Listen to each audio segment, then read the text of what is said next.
with the festival director for the Working Waterfront Festival, Jessica Bailey. Jessica, you've only got a couple of hours before this whole thing shuts down. Yes, that's true. How do you think it's been going?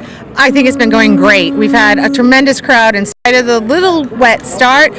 People have been coming down both here and to the Bedford Fishing Heritage Center to see all that we have planned for the day, and it's fantastic crowds all around. This was a little bit different than in past years. What was different about this year? This year, we actually, instead of having two piers, we're on one pier, Steamship Pier, and also at the New Bedford Fishing Heritage Center. The center is an outgrowth of the festival. They now continue on all the year-round work that the festival did, and they co-produced the event with us this year. So we had those two locations instead of Steamship Pier and Pier 3. You're on a working pier. Welcome to New Bedford's real working waterfront. What got you involved? Well, I've been involved since 2004, the very first festival. I was the programs and exhibits manager, and when the center was born, Laura Orleans became the executive director of that, and then I was hired as the festival director. Some people have said that this is the festival that they look forward to because it's really marking the end of the festival season in New Bedford, and we're about ready to start a whole new round in the springtime. But from the crowds, I would say you've really scored with this one. Thank you, thank you. I think what people like about it is not only is the last festival of the season, but it's also a really authentic event where they can meet the people who are splicing the wire and shucking the scallops, and the crews that are on the vessels. They can meet firsthand the people that work both on the docks and out on the sea. Yeah. And the admission doesn't cost a whole lot. No, there is absolutely no admission. We've always kept it free because we wanted people to be able to come down and enjoy, learn a little bit while they're having a little bit of fun, and it's something we've always worked hard to maintain. I'm going to guess that starting tomorrow you're going to be working on plans for next year. Well, we are now on an every other year format, so the next one will be in 2019. And we'll be wrapping up this year, evaluating what worked, what didn't work, and then we'll start thinking about plans probably in the spring of the following year. Well, my personal compliments and congratulations. Thank you very because much. I think you've had a great turnout, some great corporate sponsors. Fantastic. And I hope they all continue with them. Thank you. We couldn't do it without our corporate sponsors and the vessel crews that donate to both the center and to this event. There's a lot of people. It's such a long list. We couldn't do it without them, and we've had their support since the very beginning, and we're very fortunate in that these people love the event. For a list of these sponsors, people can go to your website. Yes. workingwaterfrontfestival.org. Correct. Yes. Okay. Yes. Jessica, thank you. Thank you so much. The whistles are starting, so we know what that means. The tugboat muster is underway. Okay. So thank you so much, Ed, for your time today. Thanks, Jessica. For coming. Bye. All right. Bye-bye.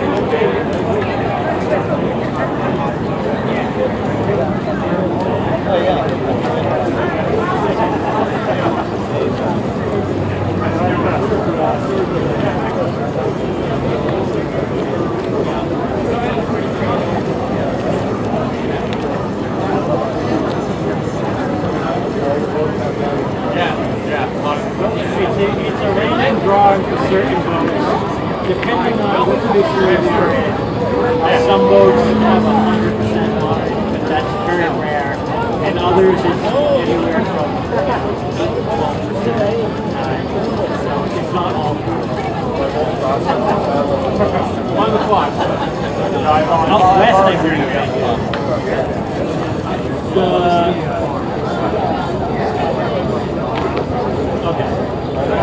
Website events happening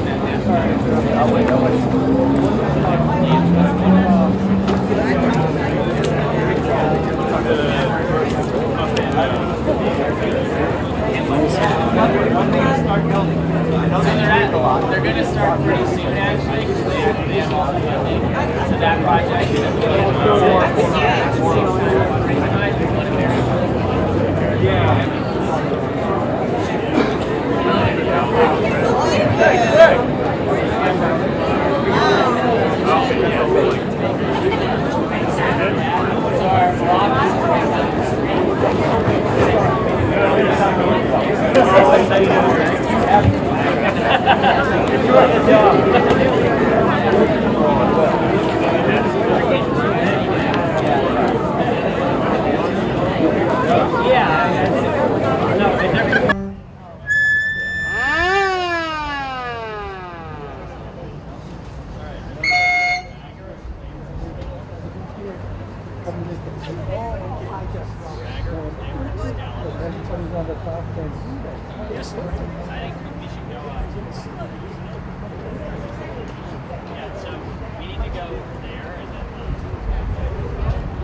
We're here this fine day at the New Bedford Waterfront Working Festival, and we're here at the Ernestina booth, and we're talking to who?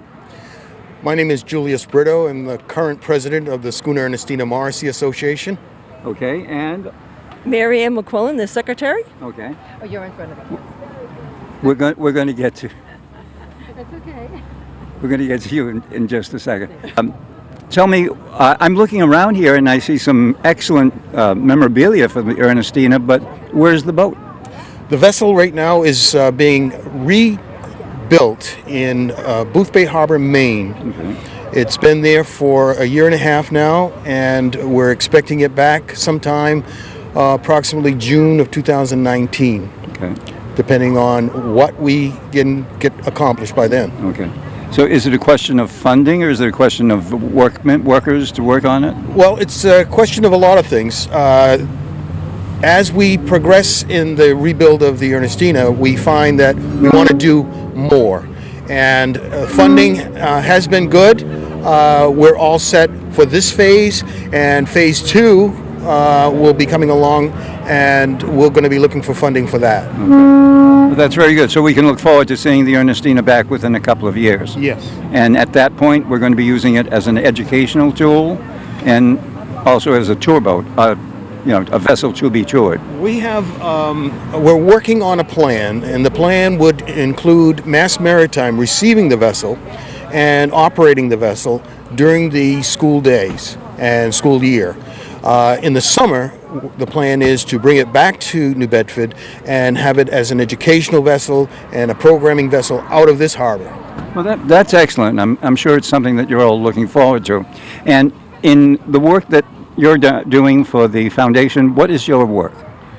We're all just promoting the ship and reaching out to the public. We provide a voice for the community to be able to speak with the commission and and get the news out. In fact, there's a commission meeting coming up in the first week in October, and if everybody checks the website www.ernestina.org, you can keep up with that information. As far as the fundraising, one of the things that Julius didn't mention is we've received a $375,000 matching grant challenge, and so we need to raise the $375,000, which we've already raised some part of it, to finish up to pay for the work that's being done now, and then we look forward to getting that done, and we encourage people to help out with that. That's excellent. The way I read that, it says to me that you're on your way. We're on our way. And it's a very positive sign. Very positive. I'm going to hand you the microphone, and I want you to talk to the camera and tell the people who are watching what is it that you do and your part in the Ernestina restoration. My name is Sandra Brito. I'm the wife of Julius Brito. I've been behind the scene for the Ernestinas back in the 80s, and I feel she's a part of my life, and I'm still here for her, and I get my directions from those that be, and I'm proud to be part of her life. It's just a wonderful vessel. Nice man. Okay, my name's Gene Montero. I'm a former member of the Schooner Ernestina Commission, having served on that commission for 6 years until about 2 months ago. Very happy to be part of this initiative, and I want to say to the folks at home that I have a dream, and that dream is that one day all of you, near and far, will reach deep into your pockets and contribute to this worthy cause. The dream further goes that one day Ernestina will be, for the academic school year, part of the Mass Maritime Academy for education purposes, and back here in New Bedford for tourism and other educational functions. Good luck, Ernestina. Yes. That's excellent, and this just went from a half-hour show to something longer than that. Thank you very much, and I wish you nothing but good luck and lots of visitors to come by. We appreciate it. Thank you.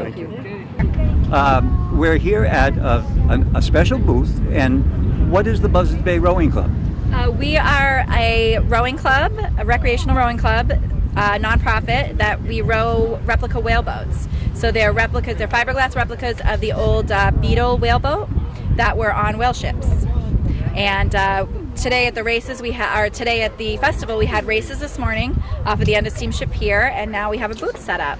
So you're the crazy ones that were down here at 8 o'clock in the morning Well, 6 racing o'clock. up. 6 but o'clock. The races started at 8. So yes, we were down here racing off the end of the pier. We had a special guest seal that popped up a couple times to say hi.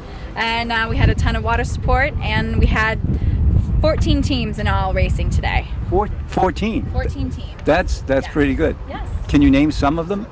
We have Crab-A-Lots. We have Margaret's Oars, Miller's Highlights, the Sirens, Shivering Timbers, H2O, the Azorian Maria Time, the Engine Room, the Whalers, Midlife Crisis, the Seal Whispers. They're very creative with their names. You seem like you've memorized the whole list. A lot. We've been looking at the names for weeks now, so I have memorized most of it. Yes. Well, that's great. And if there's a website that you have, you can give it to me and we'll put it on the screen so people know who to contact if they Sure, want that sounds more great. information or if they want to volunteer. Absolutely. And we do open rows for new rowers that are interested in trying it. You get to try 3 times before you have to decide if you want to row or not. Okay. And it's always nice to call and give it a try. Let's tell people who you are. I'm Jody Duval, Vice President of the Rowing Club. Okay. Yeah, Buzzards Bay Rowing Club. Very good. Yeah. Thank you for your time. And we're going to move on to the next people. Thank you.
We're going to talk a little bit about nicknames on the waterfront. So are you guys set? Ready to go? All right. And welcome. First of all, I'd like to, Paul Swain, 15 years ago, approached me to do nicknames, and we've done it for the last 14 years, and today he's no longer with us. He passed away a couple months ago, and he decided during that time to bring me aboard with him, so I've been here ever since. So I would like to take a moment of silence for our dear friend, Paul Swain.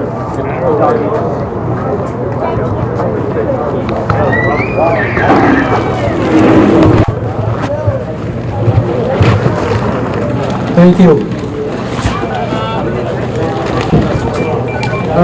Now we'll start with the nicknames. They go back as far as 55 years in the industry. Ace, Andy Gump,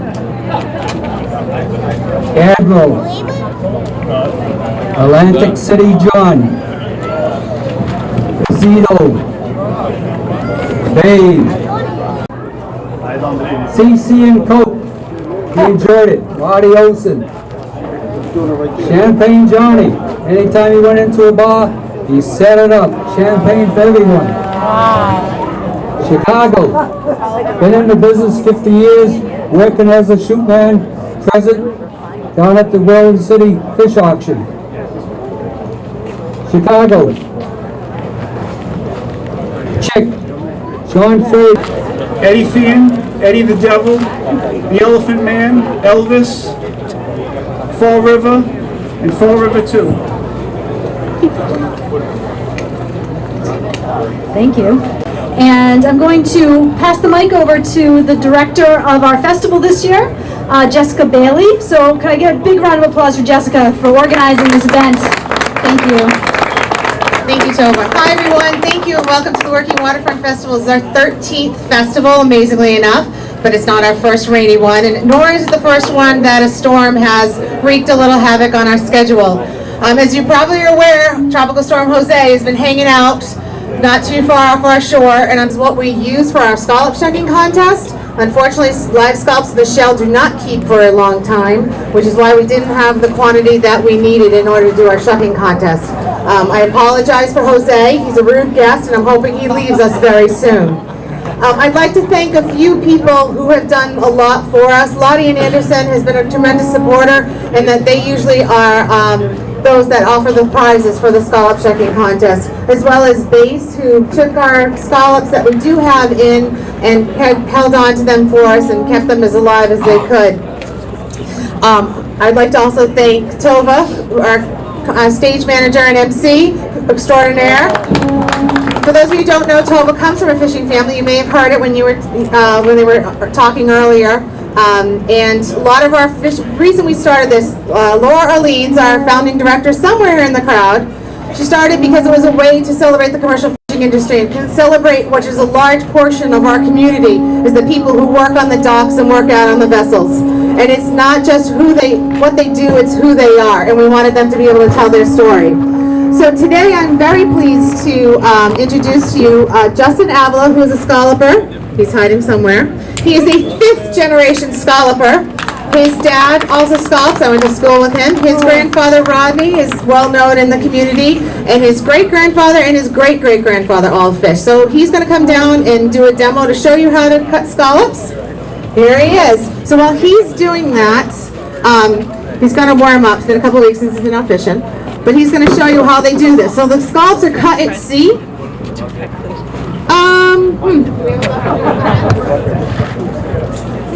How about we drop? So they shuck the scallops at sea. They don't come in the shell. So usually what happens is the day of the festival, whatever vessel that is donating the scallops, their final tow in an open area, they gather up whatever they can for us. They put it into the totes that you see here, and they land them. So they are fresh right out of the ocean the day of the scallop shucking contest. So a lot of the questions we get is, does it affect the bottom? No, because they're steaming along as they're cutting, doing the next tow.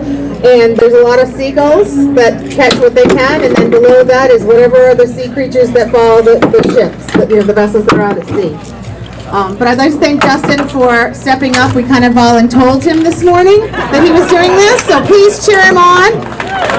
If you have any questions of him later, he will absolutely be around on shore while he's doing this. And I'm going to turn it back over to Max and Jimmy, who are going to read you some more nicknames. Listen closely, because some of these are really funny.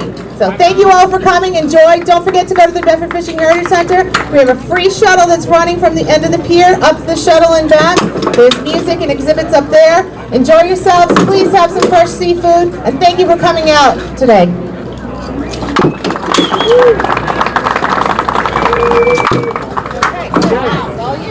We have Fall River Bill, Fancy Pants, the farmer. Everybody knows the farmer. That's Robert Diassi. He's still around.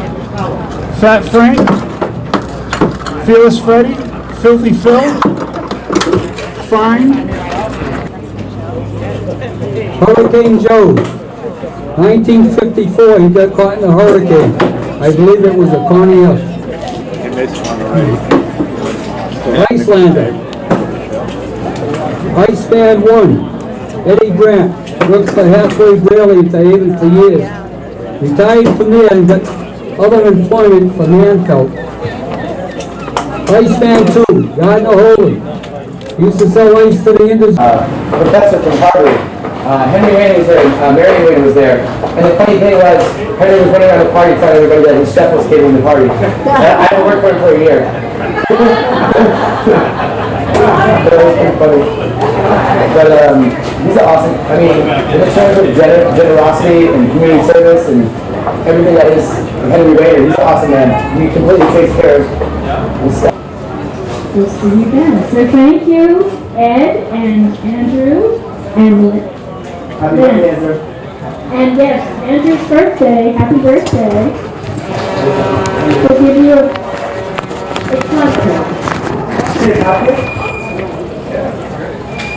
So you guys want to see it, it's great to see this autograph, ginger,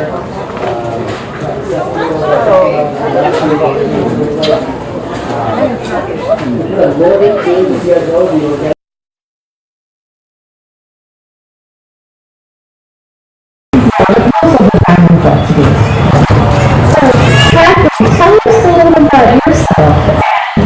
You started cooking and I just need to figure out the stove. Okay, yes.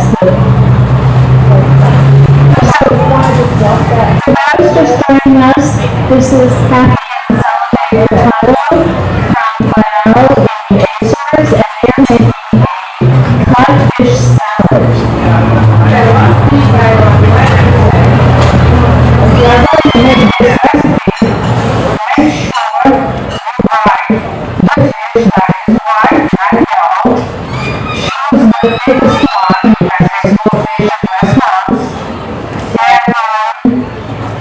And salted for brown dollars if you have to because this is salted pot. It's all salted for brown dollars and the food is not too salty. Okay? She's water and flour. And this is water. It's the best way to boil it, right? So we are going to boil this now.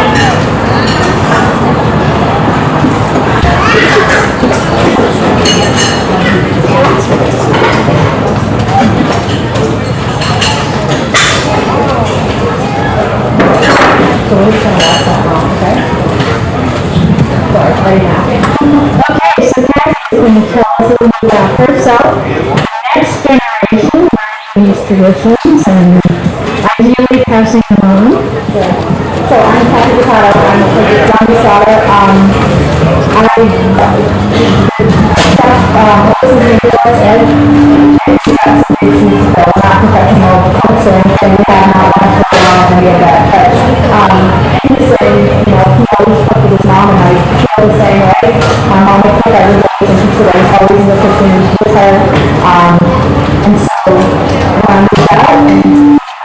Home and say, Mom, how did you make this? And Mom, how did you make this? And I try to make that as much as I can. I put a lot of what down now. And I've got it all written down. And I enjoy cooking. My sister doesn't feel the same way. It's, it's just what I prefer. And it's something I always felt comfortable doing with my mom. And I love doing it. It's interesting you mentioned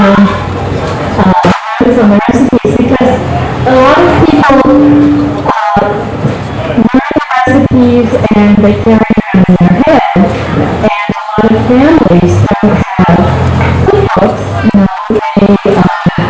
They never got the old recipe, or they got it in language, and maybe they don't speak it now. So it's always fascinating how the animals work this out. Yeah, she's really good about that. She's got a lot of her recipes written down. Most of them are in Portuguese, but I can read it, so I can use them and I can work with them. And we decided to play it out. My aunt and she's a huge cook, and so especially in the kitchen when I watch her, and she talked to us about some of the things she made. So if you're interested in doing it, I don't mind doing it. Right. We dice the potatoes, they're boiling now, and we're just finally chopping the onions for the salad. And we folklorists talk about food waste, which is the area that's food waste. It's recipes, but it's also the stories, the culture, how it's been adapted to here, wherever here is, and where people came from, whether they came from other parts of the state or other countries, and whether they came yesterday or a long time ago, whether they are native, how cultures interact. All of these are food ways. If you think about your own food ways, think about where you eat, all these recipes she's been serving to her family, passing on to her daughter and others in the family. And what did she learn to cook? Oh, my mother.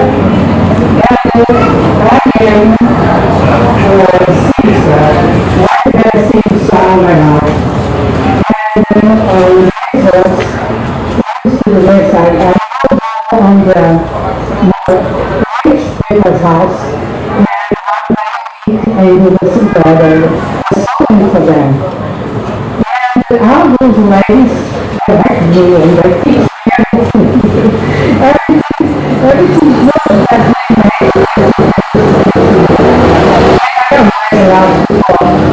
that's why I love those. From my life and all those ladies.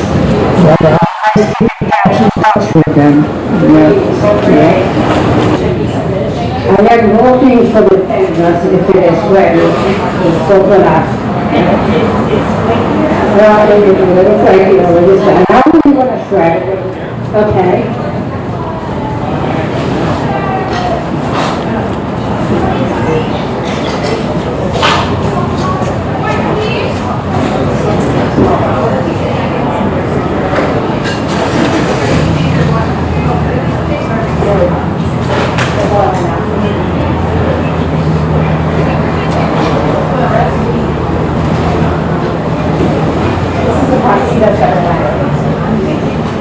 Experience. Yes, what do we learn?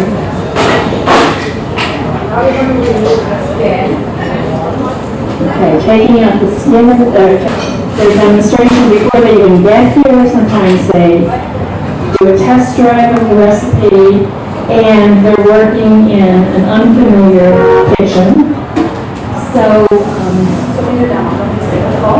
and they have to do it within 45 minutes, which includes serving up. How are we doing on that? You have 15 minutes more to serve, to finish and serve up and any questions. And again, when we're ready to serve up, we'll do it from the far end. And we'll just ask you to line up and make a contribution into the bucket that we put there. We would appreciate that to continue to keep the excellent food. So we're just adding a top onion and parsley. So the color and the presentation is a big part of this too.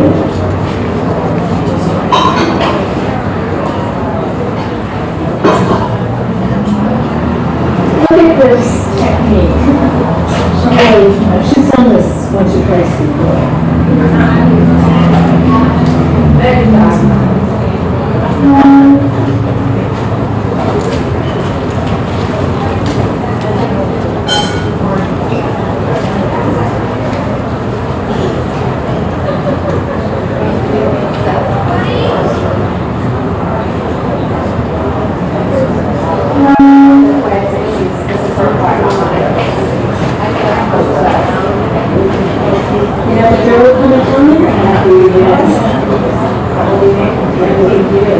And it's interesting too, when you think of your own family foodways, you think of when that transition happens. Think of Thanksgiving, when Grandma or Mama used to, or still does, make the turkey or whatever main courses, and then when does the next generation start? And is that a smooth transition or not? And how families work it out, and how families might have different heritage. So when they come together, their stories are more dominant than others. Some cultures love to cook. Some cultures, their foodways are not as strong. And I know that from my own tradition, which was German and Irish.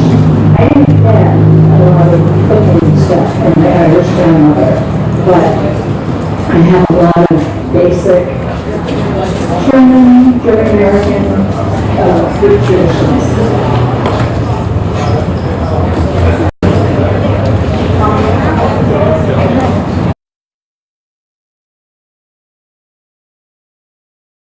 Thank you. All right, welcome everyone to the Working Waterfront Festival. I hope everyone's enjoying themselves. This is Steamship Pier, and we are starting our nautical tattoo contest right now. So we have our judges getting ready.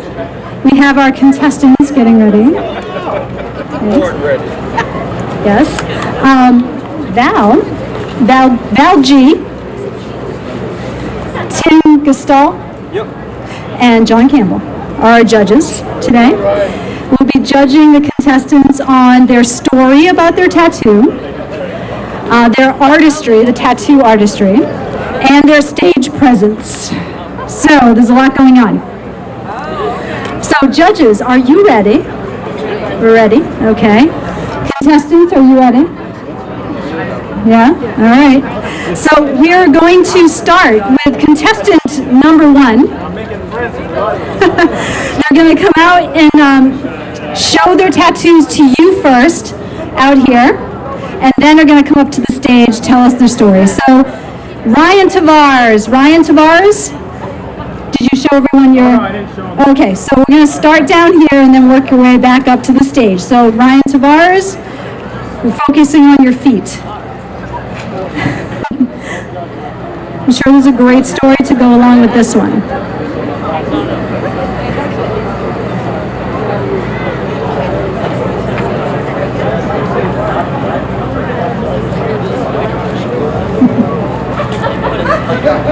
So every contestant will come down and show the audience close up their tattoo.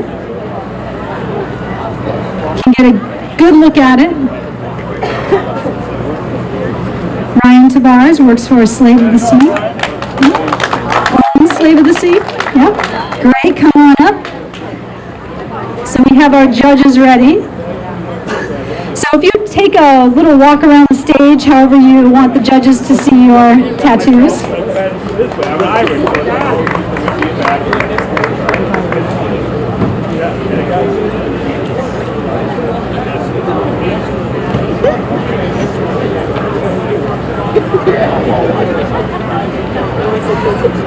And then Ryan's going to come over and tell us a little bit about the story behind his tattoo.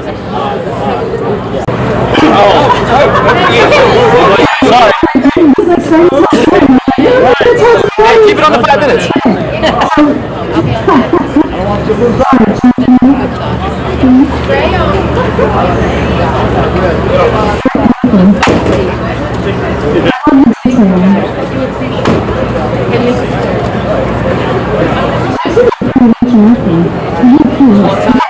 I'm ready. Tell us your story.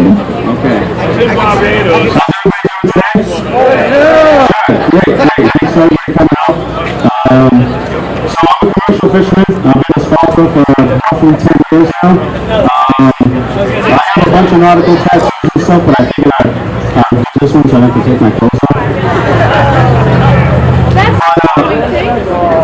I know there's some disappointed faces in the crowd. I know, I'm sorry. So I have a lighthouse and a ship, and the words say, guide me on the path to true greatness. So I got this just to remind myself, as I progress in life and as opportunities come up and as things get better, that true greatness isn't money, it's not cars, it's not clothes, it's not owning a boat or whatever it is. True greatness is having a platform to help other people achieve greatness in their life. So, I just I want to make sure that I remind myself that every day. And sometimes you're tired, you don't feel like working, you don't feel like doing something. I can look down at my feet and go, oh no, I gotta work today, I gotta do it. So, that's my story.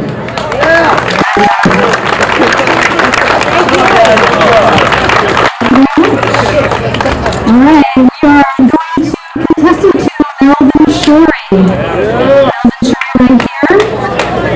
He's going to walk around and show you his tattoos. He's no longer with me. I know. No, you. Up close and personal. How would you?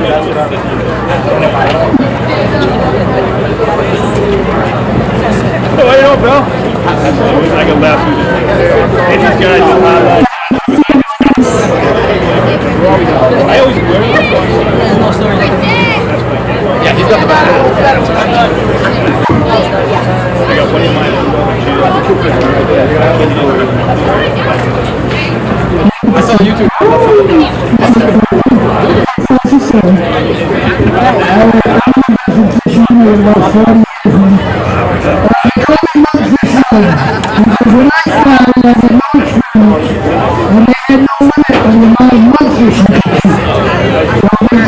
Like a bike kick, that time. You only want sushi, you want ketchup. When I got on once, that was my job. All I did was cut the tails off the mustard. That's how I got my nickname.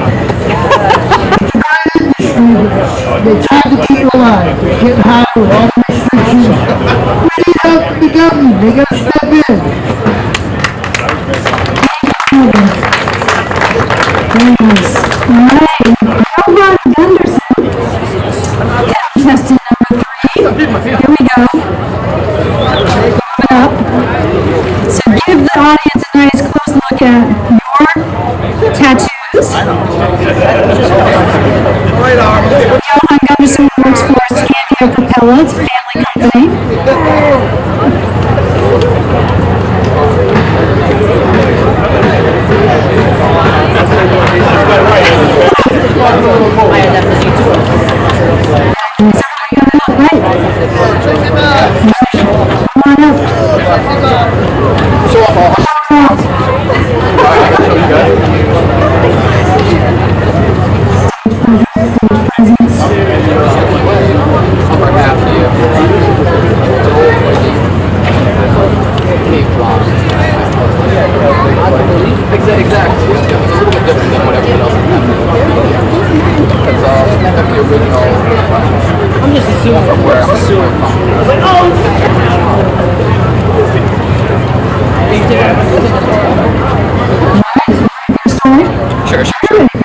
Alright.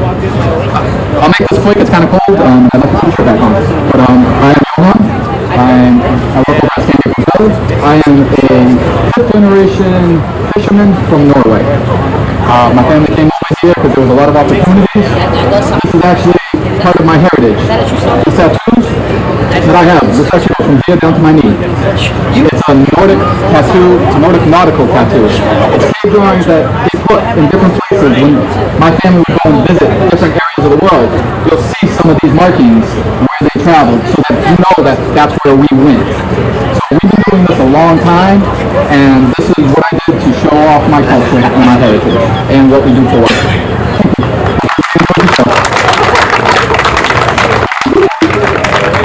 Alright, next up, number 4, contestant number 4, Giovanni Pinto. Real? Check it's real. Stop. Yeah, my name is Giovanni. I've been on Waterfront for about 5 years. I was also born and raised on the Waterfront. My dad has been on the Waterfront for 3 years as well. So I got this tattoo basically to remind me where I came from. My grandfather was a fisherman, all my uncles are fishermen. Like I said, my dad is an ally, and I only have 2 daughters, so I don't have the next one. So I just got this tattoo to remind myself where I came from, and hopefully I can use it until I...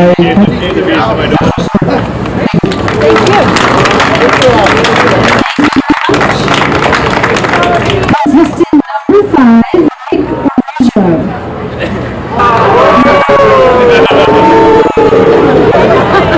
Audience participation is always good. Thank you. Nice.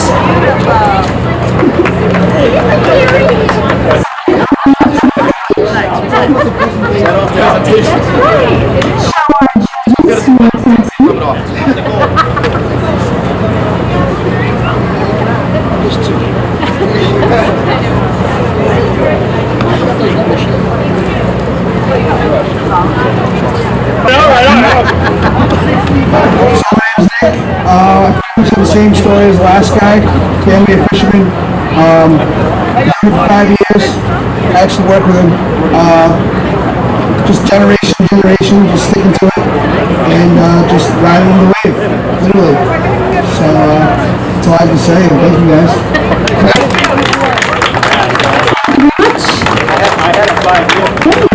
Number 6, Jimmy Abram. Contestant number 6, so Jimmy Abram, come on down and show the audience your tattoo. Well, you know what happens? You get the mic in my hand.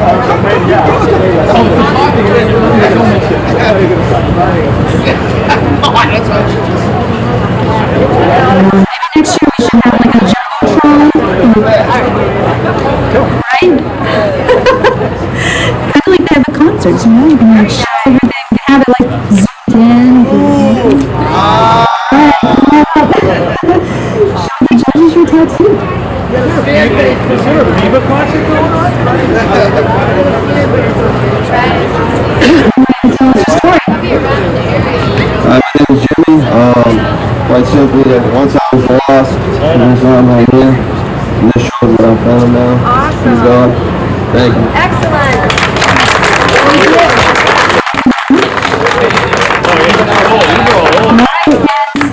Waller, contestant number 7, come on down. Very nice. Flexion! Yeah, flexing! I want to see the tattoo, not the muscles.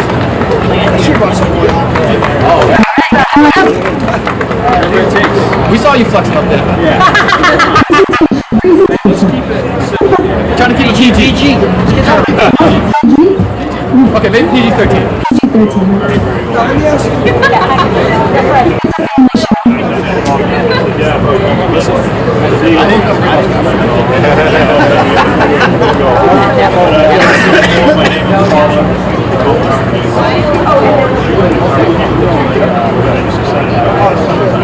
So I put the flag. The other two, The dude on. That's why I was Yeah. My name's Steve. I'm a commercial lobster fisherman up in Boston. I've been doing it for 40 years. I had the luck of a retired Navy SEAL dragging me off the corners and said, "You're going down the dock tomorrow morning. You're not going to waste your life in the corner." Again, being under the guise of a retired Navy SEAL back in the old days, not now, it was frowned upon to have tattoos. In the Navy, you couldn't be an officer. So I got that instilled in me from the Navy SEAL. But I did manage to sneak a few in. My last name being Holler, people call me Hurricane Holler. So on all my work coats would have Hurricane and then a picture of the flags. Well, in the summertime, I said, "Oh, okay, I'm going to get the flags." Someone walked up to me and said, "Hey, your flags are on backwards." I said, "Well, I don't know if you're talking about my flags are on backwards." He says, "Well, when you walk, the wind goes this way, the flag should be, undulating to the back of you." I go, "I'm Irish." I said, "Only a fool walks into the wind. Keep the wind in your back, the sun in your face." If I was a younger guy, I would love to get more tattoos, but I got a couple girls getting ready to go to college, so we got to ease up on that. Thank you very much. Very much. All right, so I guess we have some tough decisions to make, judges. So they're going to take a moment to tally up the scores, and so it's a couple of minutes to take a look and discuss. So don't go anywhere. We're going to give out our prizes. There are first, second, and third place prizes for the best story, the best presentation, the best artistry. So everyone's going to take a minute, so stay right there. So, our third place winner for today's tattoo contest. Third place, Giovanni Pinto.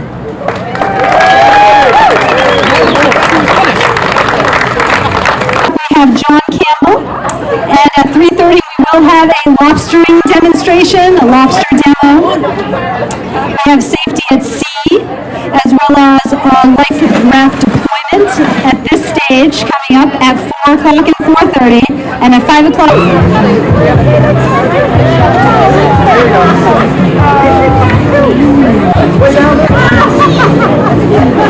yeah, we all. I would have done that one. Camera is now rolling.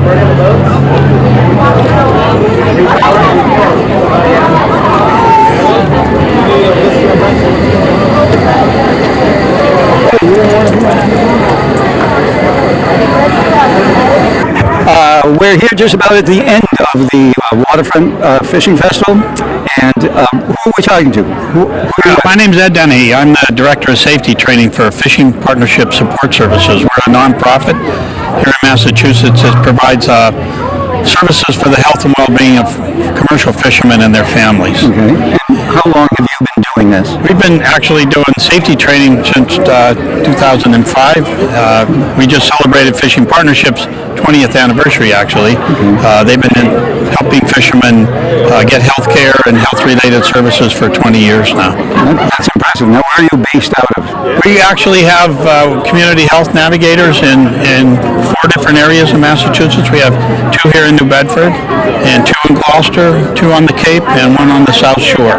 In New Bedford, we have a Coast Guard contingent that does some safety training, but yeah, they do safety inspections, and we actually do training, teach the fishermen how to use the safety equipment that's on board the boats, and then we certify them as drill conductors so they can run the monthly drills.